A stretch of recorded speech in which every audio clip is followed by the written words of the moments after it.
Inside the coal mines of India, the nation that is opening a mine a month as it races to double its coal output by 2020. India is now rated the world's third largest polluter after China and the US, the two countries that account for almost 40% of the world's greenhouse gas emissions, according to the World Resources Institute think tank. Coal, being the cheapest source of energy, provides mass employment at the same time, which is essential for a poor country like ours.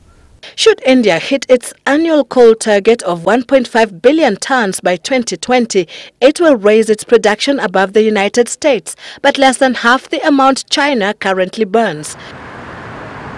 Coincidentally, China's capital Beijing was covered in a blanket of thick, hazardous, choking smoke as the climate change summit opened in Paris this week. Environmental experts attribute this to increased use of coal and industrial emission.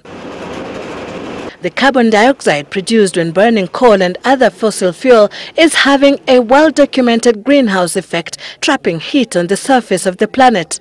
Kenya contributes a mere 0.1% of the total global emissions, yet it also suffers the worst effects of climate change. Kilifi's Ngomeni residents were pushed out of their houses last month by the swelling waters of the Indian Ocean. Tunaona ya kwamba joto imeongezeka ya bahari letu la Hindi, joto limeongezeka na maji imefura. Kwa hivyo tutatarajia kuona maji ya mvua inapokuja, joto inapoongezeka, ocean curves melt, maji itaendelea kuongezeka. Environmental experts fear that the world is at a breaking point and a practical plan of action to hold back rising temperatures is urgent.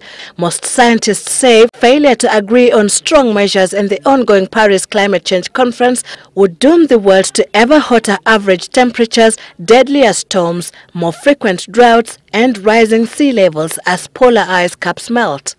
Mr. President, climate change continues to adversely impact Kenya's social-economic development, and my government has therefore joined the international community to pledge voluntary national measures and actions for emission reduction and enhancing adaptation to climate change. Since the planet is shared by all, it follows that all should have a say in what happens to it. That means that that crucial deal, though urgent, should be taken by consensus. That means that nothing is agreed until everything is agreed. Sylvia Chebet, Citizen TV, Nairobi.